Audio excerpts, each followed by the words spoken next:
함께 읽은 사사기 6장 11절부터 16절 말씀을 가지고 내면의 적을 제압하라, 오늘 이와 같은 제목으로 함께 은혜를 나누고자 합니다. 같이 한번 따라해 볼까요? 내면의 적을 가슴에 손얹고 내면의 적을 제압하라. 어제 우리 교회에 김장을 했어요. 우리 주차장에서 이틀 동안 우리 정말 엄청나게 큰 배추, 저희 동네 마트에 김장용 배추 3포기를 한 망태기에 이렇게 해가지고는 팔더라고요. 근데 이 세 망태기 가득한 게 우리 하나 같더라고. 근데 이 무겁고 큰 엄청나게 큰 것들을 우리 권사님들과 우리 장로님, 또 어제 우리 안수님들까지 다 같이 모여가지고 얼마나 교회 잔치같이 김장을 했는지 모릅니다. 오늘 기대하시라. 오늘 점심 반찬으로 김치가 나올 거예요. 아마 어제 겉절이를 막 했거든요. 오늘도 하나님의 귀한 은혜와 사랑이 여러분 이렇게 잔치처럼 벌릴 때는 좁은 곳에서 그냥 우리끼리만 하는 게 아니라 넓은 곳에, 더군다나 이 김장을 하다 보니까 이 소금에 또 막 절여야 되니까 저 바깥에다가 그냥 탁자 펴놓고 그냥 대라에다가 그냥 막 얼마나 열심히들 하셨는지 몰라요. 오늘 엄청 맛있게 점심 먹게 될 줄로 믿습니다. 설교를 길게 할 수도 있어요. 점심 맛있게 먹으려고. 근데 이 본문에 보면 이스라엘에 추수를 하는데 넓은 뜰에다가 타작을 하는 것이 아니라 오늘 본문에 보니까 기드온이라는 사람이 포도주 틀에다가 추수를 하는 것이었어요. 사실 이 타작은 넓은 마당에 놓고 이렇게 타작을 해야 되거든요. 근데 이 포도주 틀이라고 하는 것은 사실 성인 어른이 한두 사람이 올라가서 포도주를 밟는 틀을 의미해요. 그러다 보니까 넓지가 않고 집안의 한 구석에다가 만들어 놓는 것이 원칙이었습니다. 그러다 보니 이 기드온이라는 사람이 왜 추수를 했는데, 나 추수했어, 나 열심히 1년 동안 수고했어, 나 애썼거든, 사람들 앞에 자랑을 해야 되는데 사람들 앞에 드러내지 않고 집안 한 구석에다가 조용히 타작을 하게 되어졌어요. 왜 그랬을까요? 당시 이스라엘에는 미디안이라고 하는 족속이 호시탐탐 항상 넘어와가지고 이스라엘을 약탈해가고 이스라엘 사람들을 괴롭혔습니다. 그러니 여러분 밖에다가 놓고 추수를 멋지게 하고 있노라 보면 누가 와요? 미디안 사람들이 와가지고 너네 추수하네, 이거 우리 거. 그러면 또 이스라엘이 힘이 없으니까 다 빼앗깁니다. 여러분 이렇게 속절없이 다 빼앗기다 보면 이스라엘의 마음은 어떨까요? 기드온의 마음은 어떨까요? 우리 그런 말 있잖아요. 죽 써서? 네, 그런 상황이 되다 보니까 이 기드온의 입장에서는 너무 쓰라리고 아파요. 그래서 나 열심히 했고 자랑할 만한데 추수했음에도 불구하고 넓은 뜰에 사지 못하고 자신의 집의 한 구탱이에서 타작을 하게 되어졌습니다. 몰래, 들키면 빼앗기니까. 당시 이스라엘은 이 미디안의 족속에 의해서 압제를 받고 있었습니다. 왜 그랬을까? 사실 이 사사기라고 하는 곳에 보면 순환기처럼 이렇게 역사가 계속 돌고 있어요. 하나님이 복을 주시면 이스라엘 백성들이 배부르고 등 따뜻해. 여러분 그러다 보면 어떻게 돼요? 사람이 언제 실수하고 언제 죄를 짓습니까? 배부르고 등 따스할 때. 이런 사람이 어려울 때는 안 그래요. 어려움 뭘 해야 될지 더 열심히죠.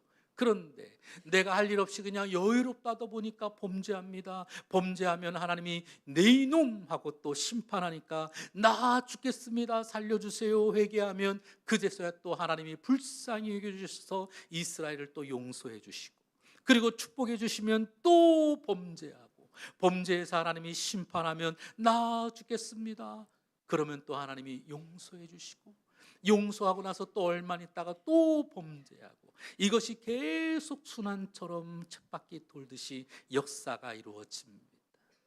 그때 하나님의 심판처럼 다가왔던 것이 이방 민족들의 침입이었어요. 하나님의 명령과 법도에 불순종하고 이방 족속들이 가시처럼 찌르고 들어올 때 그들에게 방어할 힘조차 사라지고 가진 것을 다 빼앗겨버리는 그런 신세가 지금 오늘 이스라엘이었습니다. 그렇게 포도주 틀에서 밀을 타작하는 신세가 되었다고 하는 것은 뭐가 다급하게 쫓기고 몰리고 마치 꼭 빼앗길 수밖에 없는 그런 어처구니 없는 상황들이 이 기드온에게도 있었다라는 것이죠. 그러나 우리가 이미 알고 있는 것처럼 사실 이스라엘은 이 힘들고 어려울 때에도 날마다 하나님이 함께 하셨고, 어려운 문제를 주님께 내어드리며 기도하면 반드시 하나님이 도우시고 역사해 주셨다고 하는 것을 우리는 성경을 통해 너무나도 잘 알고 있습니다. 특히 이 이스라엘의 기드온의 사건은 하나님께서 이스라엘의 잘못으로 인해 생겨난 어려움이었다라는 것이죠. 저는 오늘 이 본문의 배경과 관련해서 오늘도 하나님께서 어떻게 역사하시는지 그 해법을 살펴보므로 오늘도 우리에게 주시는 하나님의 영적인 귀한 축복을 함께 나누고자 합니다. 먼저 첫 번째로 하나님의 해법은 사람을 통해 일하신다라는 거예요. 같이 한번 읽어볼까요? 시작. 하나님의 방법은 어떤 변화나 해결을 하실 때 사람을 통해 실마리를 주실 때가 있습니다. 그냥 어떤 결과를 덥석 주시는 게 아니고 우리에게 금도끼가 내 것이냐, 은도끼가 내 것이냐, 너 다 가져라, 이렇게 하시는 분이 절대 아니시라는 거예요. 사람을 통해 때로는 느릴 수도 있지만 마치 꼭 씨앗 하나를 심겨진 것처럼 그것이 자라 열매를 맺도록 사람을 통해 일하실 때가 많다라는 것이죠. 그래서 그 사람을 통해 일련의 과정들이 드러나고 결과를 만들어내시는 것이 하나님의 방법입니다. 근데 우리는 사실 금 나와라 와라 뚝, 마치 꼭 그 자리에서 뭔가 일어나기를 기대할 때가 많잖아요. 근데 하나님은 씨앗을 주세요. 사람을 통해 그 씨앗과 같이 역할을 만들어 주시죠. 사람이 일으키신다라고 하는 것이 어떤 의미냐? 예를 들어서 우리 구한말 조선 때에 먼 미국이라고 하는 나라에서 몇 달 동안 배를 타고 와서 복음을 전했던 사람들이 있어요. 언더우드, 아펜셀러 선교사님들이 그렇죠. 학교를 만들고 병원을 세우고, 그래서 지금 우리가 여기까지 잘 살게 되었던 이 모든 바탕의 근원을 보면 바로 그들이 이 땅 가운데 와서 하나의 씨알처럼 열매가 되었다라는 것이죠. 사실 저도 아펜셀러가 세운 구세학당이라는 곳, 물론 이 구세학당이 나중에는 서울 경신고등학교가 되고 나중에는 연세대학이 되죠. 제가 거기 출신이에요. 아펜젤러가 세웠던 또 배제학당과 같이 마치 여러분 우리가 눈에는 보이질 않지만 그렇게 보이지 않는 곳에서도 씨앗과 같이 자라게 하시고 열매 맺게 하는 것이 지금 오늘 저와 여러분이 예배할 수 있는 바로 은혜의 첫걸음이 되었다라는 것이죠. 그래서 하나님이 사람을 일으키신다고 하는 것은 무엇보다 우리 내면을 통해 복을 주시고 역사하시고 일하시는 것을 의미하죠. 우리 속에 있는 가능성을 통해 하나님은 부르시고, 또한 이 모든 것들을 통해 때로는 예언과 같이 말씀하실 때도 있고, 우리가 가는 모든 길 위에 때로는 사람을 통하여 돕는 사람도 보내주시고 환경의 문도 열려주시고 그렇게 일하고 계시는 겁니다. 오늘 야훼 사자가 실제로는 소심하고 나약했고 별 볼 일 없던 기드온에게 나타나서 이렇게 얘기했어요. 이 겁쟁이야, 이 소심한 놈아, 이런 말하지 않고 오히려 큰 용사요. 히브리어에는 까보르 헤하힐이라고 써 있어요. 한번 따라해 볼까요? 까보르 헤하힐. 아우, 우리는 수준이 있어요. 어디 가서 히브리어를 하겠어요. 다시 한번 따라해 볼까요? 까뽀르 헤하힐. 이 까뽀르 헤할이라고 하는 것은 강한 용사요. 우리 성경에는 큰 용사여라고 기록이 되어 있습니다. 이 기도원의 의표를 찌르는 호칭이었어요. 남의 시선을 피해서 여러분 한 구석탱이에서 자랑할 만함에도 불구하고 소심하게 타작했던 이 기도원에게 우리 주님이 나타나서 하는 말씀이에요. 나도 남들도 상상 못했던 호칭이었어요. 우리 하나님이 나를 바라보는 생각은 작고 연약함이 아닌 큰 용사와 같음을 믿으시기를 바랍니다. 제가 예전에 설교 때마다 뚱땡이 목사라고 했어요. 그랬더니 어느 권사님이 목사님 왜 자꾸 뚱땡이라고 그래요? 우리 목사님이 뚱땡인 건 난 싫어요. 그래서 제가 살을 많이 빼고 있습니다. 그리고 다시는 뚱땡이라고 안 할게요. 근데 살이 좀 빠지니까 권사님들이 이쁘다 엉덩이도 토닥토닥 껴주시고. 근데 나를 바라보는 것은 뚱땡인 것은 팩트예요. 사실입니다. 그렇잖아요. 남들보다 뚱뚱해요. 인정합니다. 이거는 팩트예요. 사실입니다. 나를 바라보는 객관적인 시선 얼마든지 압니다. 근데 하나님이 바라보는 것은 어떨까요? 행복한 우리 교회를 담임하고 있는 신영민 목사, 너는 뚱땡이야. 하나님이 바라보는 것은 여러분 다를 것 같아요. 오늘 설교를 준비하면서 오늘도 기도를 통해 하나님이 어떻게 보셨는가, 나를 보는 것과 기도원이 나를 생각하는 것과는 전혀 달랐습니다. 남들도 나를 보는 것하고 하나님이 보는 것하고는 분명 다를 것 같아요. 이사야서 55장 9절 말씀을 통해 나를 바라보시는 하나님의 생각을 같이 한번 보겠습니다. 시작. 이는 하늘이 땅보다 높음같이 내 길은 너희 길보다 높으며 내 생각은 너희의 생각보다 높음이니라. 기도원을 바라보시는 하나님의 관점은 이런 소심한 놈, 이런 겁쟁이가 아니라 큰 용사요. 까뽀르 헤하길. 나를 바라보는 것은 소심하고 연약하고 두려움 많았던 것이 아니라 큰 용사와 같이 보고 계시는 것이었습니다. 그럼에도 불구하고 여전히 이 큰 용사였던 기도는 헛다리를 짚고 있어요. 오늘 본문 13절에는 이렇게 말합니다. 왜 우리를 미디안의 손에 넘기셨습니까?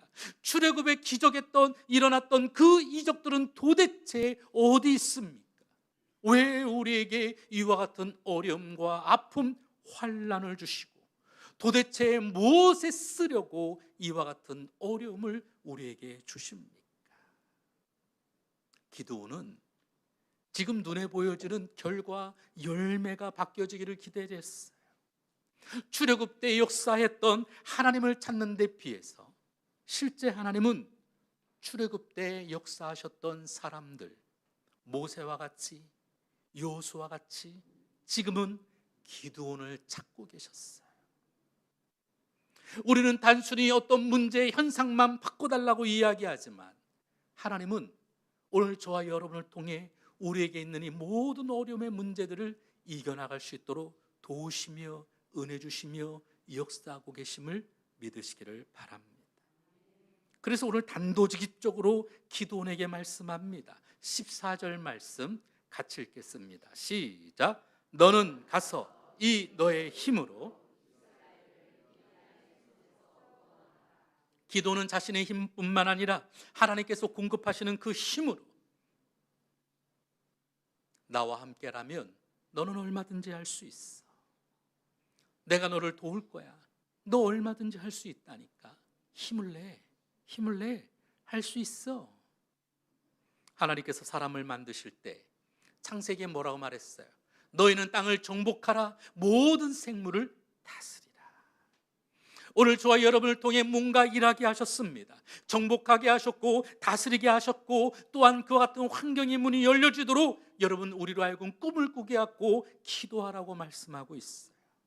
큰 용사요, 말만 큰 용사가 아니라 큰 용사와 같이 담대하며 믿음으로 승리하라고 이야기하고 있습니다.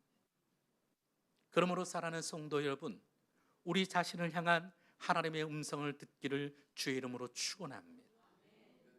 뚱땡이 목사야, 내 시각에서 나를 바라보는 것이 아니라 하나님의 시선에서 나를 바라보고 나를 향한 하나님의 그 계획과 꿈을 바라볼 수 있기를 주의 이름으로 축원합니다. 하나님의 관점을 취해야만 합니다.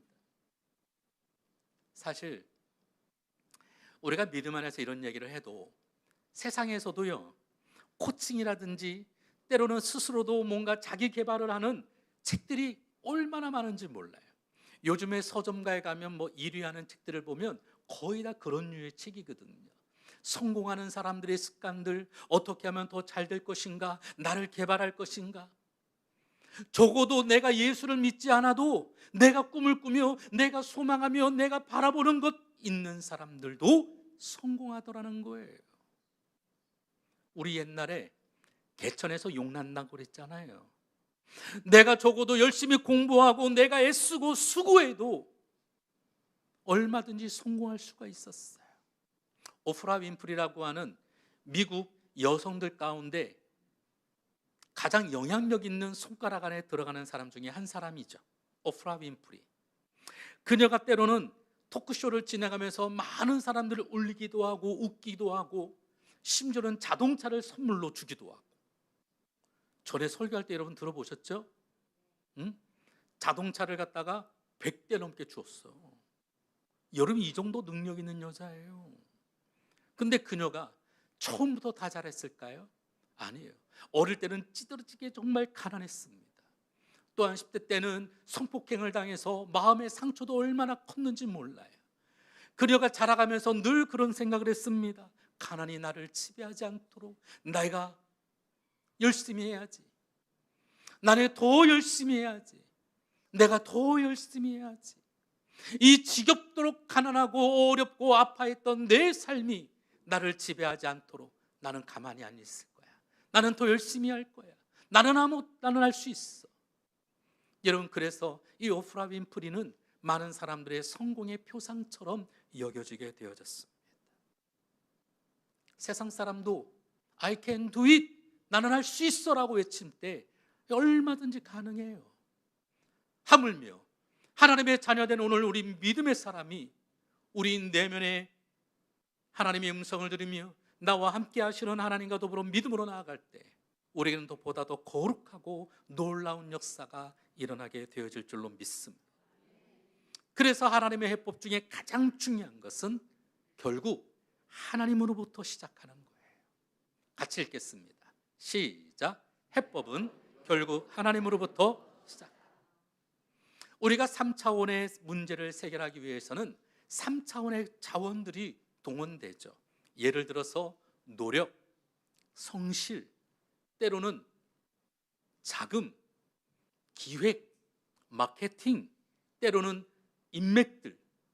우리가 무언가를 도전하고 꿈을 꿀 때마다 이와 같은 것들이 필요하기 마련입니다. 그래서 내가 누구를 도움을 요청할 것인지, 나는 어떻게 할 것인지, 내가 갖고 있는 자원들은 무엇이 있고 내가 할 수 있는 일은 무엇일지 우리는 여러 가지 것들을 바라보면서 해결하려고 이것도 해보고 저것도 해보죠. 얼마든지 가능하다면 내가 동원할 수 있는 것들은 동원해도 괜찮습니다. 그런데 이런 것으로도 안 되는 어려움이 생긴다면 어떻게 할까요? 이 3차원에 속해 있는 우리와 차원이 다른 것이 있다면 여러분, 또 다른 길이 되지 않을까요?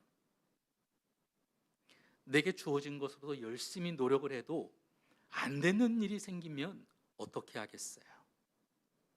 오늘 본문에 이스라엘에게 나타났던 미디안의 침략이나 아니면 오늘 우리가 감당할 수 없는 육신의 질병이나 아니면 우리 가정 가운데 비극적인 파경이나 어려움의 문제들이 생길 때 사실 우리가 돌이키기에는 어려운 문제들을 어떻게 해결할 수 있을까요? 몇 달 전에 저에게 연락이 하나 왔습니다. 목사님, 저희 오빠가 암이래요. 시골에 사는데 목사님 큰 병원에 아시는 분이 있잖아요. 좀 도와주세요. 무슨 암인데요? 유방암이요. 남잔데요? 병원에서, 조선대병원에서 유방암이래요. 그래서 서울 큰 병원 가서 수술해야 된다고. 아, 그래요? 알겠습니다. 그래서 그분한테 이제 연락을 하게 되어졌어요. 그랬더니 이 오빠분이 저하고 통화를 하는데 막 꺼이꺼이 울어요. 제가 암으로 죽게 되었습니다, 목사님.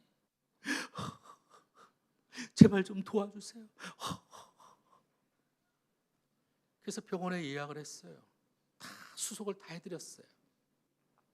근데 일주일 뒤에 검사 결과 나왔는데 암이 아니고 염증이래요.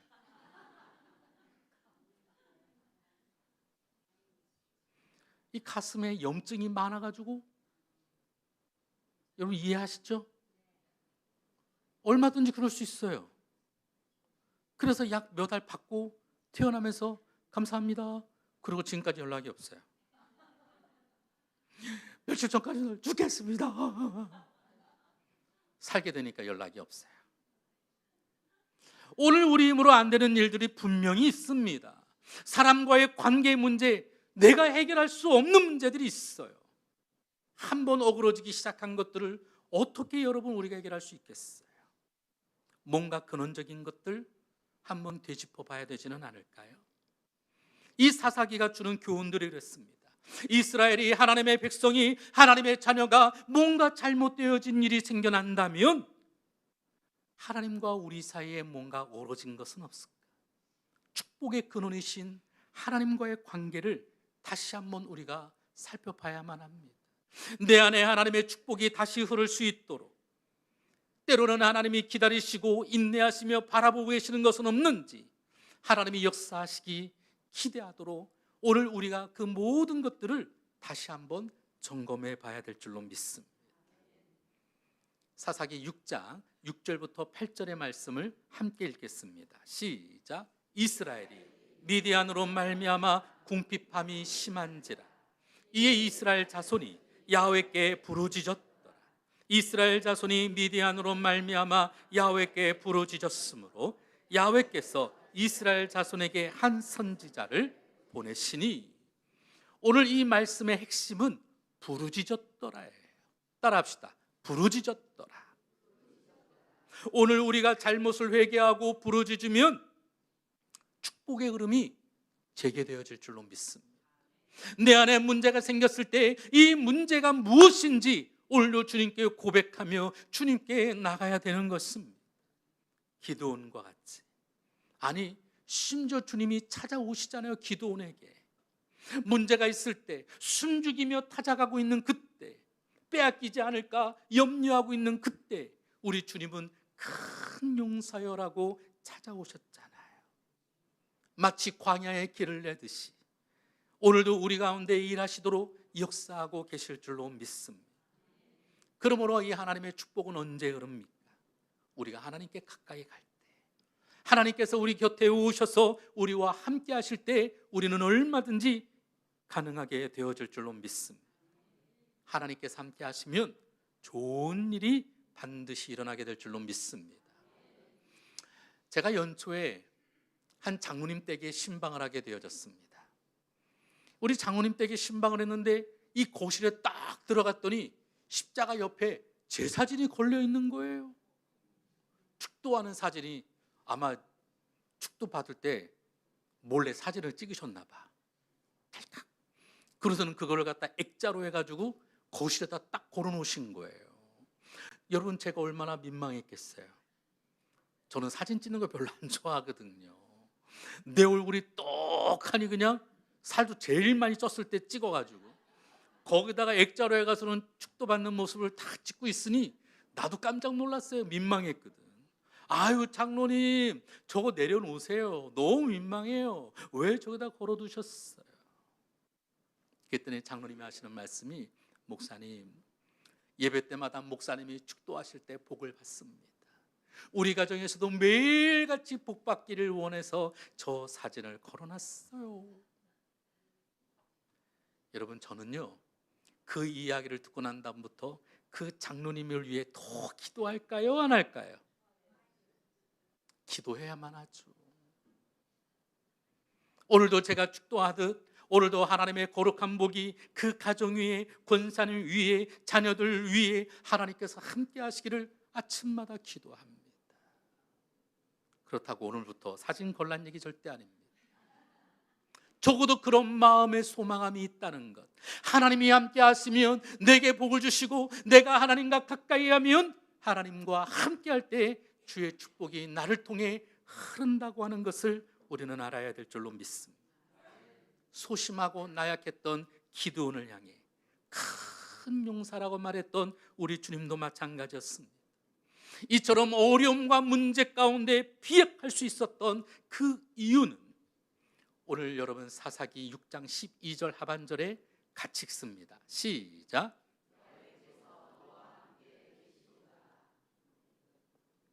야훼께서 너와 함께 계시도다. 14절 말씀 들었습니다. 너의 힘으로 이스라엘을 구원하라. 여러분, 사실 이 뒤에는 뭐가 나와요? 내가 너를 보낸 것이 아니냐. 오늘도 미디안과의 그 싸움에 오늘도 우리는 중과부족 할 수 없는 일이 너무나도 많지만 내가 너를 보낸 것이 아니냐. 염려하지 말라는 거예요. 하나님이 함께 하시고 내가 너를 보내고 내가 너와 함께 하면 넉넉히 이기리라는 것입니다. 16절에도 같이 한번 읽어볼까요? 시작. 내가 반드시 너와 함께 하리니 내가 미디안 사람 치기를 한 사람을 치듯 하리라. 여러분, 전쟁에 지금 미디안은 10여만 명이 넘게 왔어요. 지금 이스라엘의 군대는 몇 명? 300명. 여러분, 300하고 말이 안 되는 싸움이에요. 누가 이길 수 있어요? 근데 오늘 주님이 뭐라고 그래요? 내가 미디안 사람을 한 사람 치듯 하리라. 수십만 명이 와도 내가 한 사람 치듯 하리라. 근데 거기에 단서가 있어요. 내가 반드시 너와 함께 하리니. 하나님이 함께 하시면 어떤 어려움도 우리는 이겨낼 수 있는 줄로 믿습니다. 그러면 우리는 하나님과의 관계를 점검하십시오. 그분과의 관계가 깨져 있거나 혹시 그분과 우리가 뭔가 잘못되어 있다면 당연히 오늘 우리는 그 하나님의 축복의 길을 벗어날 수밖에 없어요. 그래서 우리가 하나님의 축복을 기대한다면 먼저 복 주시는 하나님을 바라보시기를 주의 이름으로 축원합니다. 뿐만 아니라 오늘도 진짜 이 싸움에 있어서 가장 큰 문제가 하나 있습니다. 그거는 뭐냐면 진짜 적이 다른 곳에 있지 않고 내가 하나님을 바라보는 믿음을 사그러뜨리게 하는 내면의 적이 있다는 거예요. 같이 한번 읽겠습니다. 시작. 진짜 적은 내면에 있다. 우리 기드온의 내면에 있던 것이 무엇이었을까요? 11절에 보니까 밀을 포도주 틀에서 타작하는 두려움이 있었습니다. 혹시나 미디안 사람들이 와서 내 소출을 다 가져가지는 않을까? 15절에처럼 나의 집은 므낫세 중에 극히 약하고 나는 내 아버지 집에서 가장 작은 자라. 열등감이 있었습니다. 아까 제가 얘기한 것처럼 두려움도 이 열등감도 사실이에요. 팩트예요. 그렇지 않아요? 지극히 현실적인 이 모든 것이 객관적인 문제였어요. 이 기드온에게 있어서 두려움, 열등감, 이거는 뭐 말할 것도 없어요. 팩트니까. 그러나 우리가 경험해왔고 또한 우리가 둘러싸고 있는 이 현실과 객관적이고 타당하고 지극히 사실이다 할지라도 오늘도 주님이 우리와 함께 하시면 이 모든 것들을 이길 수 있게 될 줄로 믿습니다. 제가 뚱땡이였어요. 하지만 지금은 뚱땡이가 아닙니다. 저도 이제는 아무 곳에 나가도 옷을 사 입을 수가 있어요. 예전에는 사이즈가 안 맞아요. 그래 어디 가든 옷을 살 수가 없어. 그래서 큰 사이즈만 보면 무조건 사요. 이게 뭐 제가 남들보다 눈썰미가 좋아요. 그래서 요즘에 흘러가는 뭐 패션이라든가 이런 것들을 되게 잘 파악하거든요. 근데 멋쟁이인 제가 뚱뚱하니까 사이즈만 보고 사. 색깔 뭐 이런 거는 없어요. 근데 요즘은 어디를 가도 105 사이즈가 있어도 입을 수가 있어요. 옛날에는 115, 120 이런 걸 입었거든요. 와이셔츠도 맞을 수가 없어요. 근데 지금 뭐 괜찮습니다. 지극히 나를 바라보는 객관적인 것들은 뭐 당연하지, 그럴 수 있지. 그렇지만 여러분, 이 당연하다라는 것이 언제까지 우리가 그렇게 살아가겠어요? 우리가 믿음을 가지고 나를 치료하시고 나를 회복하게 하시고 나로 하여금 때로는 가시밭과 같은 인간관계 속에서도, 재정적인 어려움과 장막의 문제 속에서도, 내가 감당할 수 없는 질병의 고통 속에서도 우리와 함께 하시는 주님과 더불어 우리는 믿음으로 승리하게 될 줄로 믿습니다. 뭐 현실이 늘 그렇지. 여러분, 현실이 그렇다 할지라도 이것을 뛰어넘을 수 있는 믿음이 우리 가운데 있어야 될 줄로 믿습니다. 하나님께서 기드온에게 내가 너와 함께 하겠다고, 내가 너를 보내며 내가 너를 지키겠노라고. 그런데 여전히 기드온의 내면은 짓눌러 있습니다. 15절 말씀 함께 읽겠습니다. 시작. 그러나 기드온이 그에게 대답하되, 오 주여, 내가 무엇으로 이스라엘을 구원하리이까? 보소서, 나의 집은 므낫세 중에 극히 약하고 나는 내 아버지 집에서 가장 작은 자니. 내가 너와 함께 할 거야. 내가 너를 보내고 있어. 얼마든지 할 수 있어. 그럼에도 불구하고 지금 기도는 나는 작아요. 우리 집에서도 제일 작아요. 현실이에요. 여전히 우리는 현실만 보고 있습니다. 문제 해결을 위해서는 이 현실의 벽을 넘어서는 믿음의 도약이 필요합니다. 내 내면에 있는 이 심리적인 믿음의 도약이 없이 아무리 우리에게 훌륭한 자원이 있어도, 돈이나 지위가 있어도, 아무리 자원이 많다 할지라도 내면의 적들 앞에서는 우리가 결코 승리할 수가 없어요. 내면의 적이 누굴까요? 열등감, 낮은 자존감, 자격지심, 아주 만만치 않은 적들입니다. 제가 예전에 섬기던 교회에도 어느 권사님이 이 자격지심이 있어요.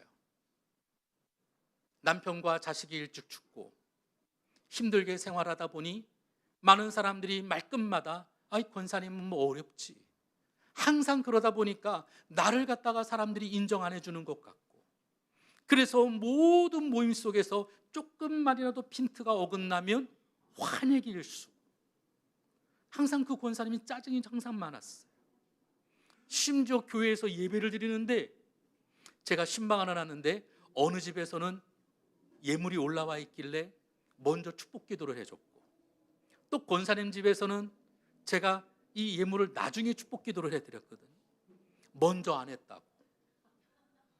얼마나 불같이 저를 갖다가 막 화를 내고 막 힘들게 하는지, 지역장을 들들들들들 볶는지.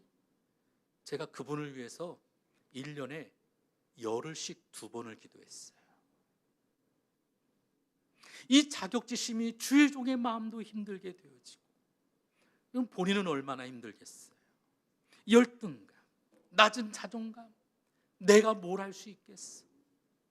맥스웰 멀츠라고 하는 아주 유명한 의사가 있습니다. 이 맥스웰 월츠라는 사람은 성공의 법칙에 대한 칼럼과 이야기를 많이 쓴 교수님이신데요, 이분이 쓴 행동법칙 22가지는 굉장히 우리의 도움이 됩니다. 제가 나중에 설교할 때가 있을 거예요. 그때 알려드리기도 하고, 이분이 이런 말을 했습니다. 현대인의 95%가 열등감에 쌓여 있다. 우리가 다 열등감이 있다는 거예요. 우리 반주자님도 열등감이 있어요? 없지. 완벽하니까. 뭐 미모도 완벽하고 피아노도 그냥 아주 얼마나 잘 치는지 모든 게 완벽하죠. 근데 있지. 있대요. 우리가 볼 때는 없는 것 같은데 있대요. 저도 열등감이 있어요. 저도 열등감이 있죠. 사실 저도 조금만 좀 제가 더 공부했더라면, 사실 제가 미국에 유학을 가고 싶었었어요. 전에 다니던 교회 목사님께 유학 가고 싶다고 말씀을 드린 적도 있어요. 근데 그분이 넌 안 돼. 넌 교회에서 일을 해야 돼서 가면 안 돼. 그래서 돈도 안 주시고 보내주지도 않았어요. 그래서 못 갔어요. 저는 실천신학을 전공하는데 이 실천신학 안에서도 예배학이 제 전공입니다. 아마 제가 유학 갔더라면 아마 큰 신학교에서, 신학대학에서 강의를 하고 있었겠죠. 그리고 더 좋은, 더 큰 교회에 청빙받아서 담임 목사도 할 수 있겠죠. 그렇다고 해서 저는 이게 잘못됐다고 생각은 안 합니다. 행복한 우리 교회가 훨씬 더 좋거든요. 그래서 예전에는 이게 저의 열등감이었는데, 저보다 더 공부 많이 한 사람 보면 괜히 주눅 드는 거 있잖아요. 근데 지금은 그렇지 않아요. 하나님께서 이 행복한 우리 교회를 세우시고 우리 성도들을 위해 섬길 수 있도록 해주시는 것은 열등감의 문제가 아니라 하나님의 최상의 것임을 저는 믿습니다. 온라인 잡코리아에 의하면 직장인들의 67%가 학력에 열등감이 있다고 그래요.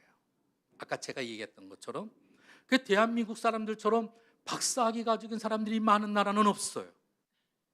우리나라는 뭐 조금만 모여도 하다못해 얼마 전에 무슨 구청에 청소하시는 일 용역을 뽑는데 박사학위 학위 가진 사람이 6명이나 왔다고 그러잖아요. 이 사람들에게 필기시험 보는 것도 아니고 테스트가 쌀가마니 들고 뛰는 것, 뭐 이런 거 테스트를 하는데 학위가 무슨 필요가 있겠어요. 근데 우리나라가 지금 그렇다라는 거예요. 더군다나 대한민국의 거의 80% 여성들은 내가 다 살이 쪘다고 생각을 한대요. 이리 봐도 이쁘고 저리 봐도 이쁜데 저마다 다 여러분 비만이라고 생각한대요. 우리 대한민국 여성들이. 뭔가 잘못돼도 잘못되어 있는 거죠. 이 모든 것들이 바로 우리의 심리적인 열등감, 낮은 자존감, 그리고 자격지심에서 나오고 있다는 것이죠. 어느 시골에서 살다가 한 번도 밖으로 나오지 않다가 60년 만에 서울에 처음 올라오시는 한 어머니가 계셨어요. 이 어머니가 애들한테 야야, 내가 서울 가면 너무나도 무섭다. 코베가는 거 아니겠노? 코를 이렇게 막 잡고 어느 호텔에, 아주 유명한 호텔에 가게 되어졌습니다. 프런트에서 수속을 받고 방으로 안내되는데 또 일하시는 젊고 좀 잘생긴 청년 하나가 가방을 들고 가는 거예요. 아니 가방 내가 들을 거예요. 이거 어떡하려고요? 아니. 자기에게 주어지는 호혜도, 여러분 이 자격지심이 나는 시골에서 왔으니까 나 모른다고 함부로 하는 거 아니야? 막 화도 내보기도 하고. 그래서 함께 일하는 그 청년이 엘리베이터 벨을 딱 누르고 타세요 하는데도 나 안 가. 내 방이 어디 있는데 이렇게 조그만 곳에 나보고 들어가는 곳이야. 침대도 없고 화장실도 없고 내가 알기에는 집이 그냥 으리으리한다고 그랬는데 무슨 호텔이 이렇게 조그만 곳에 들어가라는 거야? 아닙니다. 이곳에 들어가야지 방에 갈 수 있어요. 엘리베이터, 자격지심 속에 혹시나 내가 피해보는 것은 아닌지 말끝마다 행동 하나하나마다 여러분 이럴 때가 있다라는 것이죠. 우리가 믿음의 길을 걸어가면서 보이지 않는 장벽과 같은 문제를 만날 때 우리는 믿음의 도약이 필요합니다. 이 믿음의 도약은 무엇보다 첫 번째로 나는 누구인지를 알아야 해요. 한번 따라합시다. 나는 누구인가? 여러분 누구세요? 나지. 그렇지. 예전에 우리 아들한테, 제가 막내 아들한테 그랬습니다. 너는 누구니? 나는 신예문이다. 요한 웨슬레의 어머니 수잔나 웨슬레는 자신의 자녀들을 날마다 저녁이면 그 오손도손 12명이나 돼요. 작은 오두막집에서 12명이 옹기종기 모여서 어머니가 항상 그렇게 고백을 했다고 그래요. 너희는 누구냐? 나는 하나님의 자녀입니다. 하나님께서 나와 함께 하시고 내가 어느 곳에서 누구를 만나며 어디를 가든지 하나님은 나와 함께 하십니다. 매일같이 고백을 나눴다라는 거예요. 다시 한번 따라합시다. 나는 하나님의 자녀입니다. 내가 무엇을 하든지, 누구를 만나든지, 어디에 있든지 주님은 나와 함께 하십니다. 우리가 어떤 사람이 되었는가, 아니 지금 내가 누구인가를 먼저 알아야만 합니다. 또한 우리는 이 내면의 적을 제압하는 믿음의 언어를 가져야 해요. 이 믿음의 언어들, 여러분 당당하게 내가 하나님의 자녀답게 내가 사용하는 말과 언어는 안 돼, 할 수 없어, 이게 현실이지, 내가 누군데, 나는 보잘것없어, 나는 못해, 안 돼, 할 수 없어. 이런 믿음의 언어로는 우리 내면의 적을 뛰어넘을 수가 없어요. 우리가 보다도 화목하고 믿음으로 승리하고 우리가 승리하기 위해서는 무엇보다 말의 언어가 달라져야 될 줄로 믿습니다. 아무것도 보이지 않아도, 만져지지 않아 느낄 수는 없어도 믿음으로 우리가 선언하고 기도하며 나아갈 때 하나님께서는 반드시 이루어지게 될 줄로 믿습니다. 오늘도 다윗, 이 기드온은 하나님으로부터 큰 용사라고 그 말을 듣고 난 다음에 오늘도 내가 너와 함께 할 거야, 내가 너를 보내는 거지, 반드시 내가 너를 지키며 돌보고 인도할 거라는 그 믿음 안에서 기드온의 그 능력은 미디언과의 싸움에서 승리케 되어진 줄로 믿습니다. 오랜 시간 동안 우리의 삶 가운데 터줏대감처럼 자리 잡고 있었던 열등감, 두려움, 낮은 자존감, 자격지심, 오늘도 두려움의 이런 모든 문제들 앞에 우리가 여러분 내면의 적을 이겨야 우리 가운데 기적이 일어나고 그리고 하나님의 축복이 강물같이 흐르고 넘쳐나게 되어질 줄로 믿습니다. 사도 요한은 계시록에서 우리의 승리가 입술에 증거하는 바로 말에 있다라고 이야기했습니다. 내게 능력 주시는 자에서 우리가 모든 것을 할 수 있고 내가 약한 그때 곧 강함이 되어지며 약한 자도 이르기를 나는 강한 자다라고 여러분 고백할 때 하나님이 역사하는 줄로 믿습니다. 내 안에 계신 이가 세상의 그 어떤 보다 다 크다라고 이야기할 수 있고 나를 큰 용사라 부르시고 왕같은 제사장이라 일컬으시는 오늘도 주님의 그 음성 앞에 믿음으로 승리하여 나아가게 되기를 주 이름으로 축원합니다. 2024년도 이제 한 달여 조금 남았습니다. 오늘 우리 내면에 하나님의 축복과 승리가 가로막혀 있다라고 하면 우리를 돌아보며 이 내면의 적을 극복해 나가시기를 주 이름으로 축원을 드립니다. 때로는 우리가 실수하고 넘어지고 내 과오로 인하여서 어려움이 생겼다 할지라도 좋으신 하나님은 아버지와 같이 우리의 길을 도와주실 줄로 믿습니다. 우리 집에 우리 아들이 뭔가를 잘못했어요. 그러면 아버지 된 입장에서 아이고 참 그래 네가 잘못했으니 네가 알아서 해라 그러겠어요? 이 어려움의 문제가 무슨 일인지 한번 살펴보면서 아버지가 도와줄게, 힘내, 얼마든지 일어날 수 있어, 실패는 없어, 실수는 있어도 실패는 없어. 여러분 아버지가 그렇게 얘기하지 않겠어요?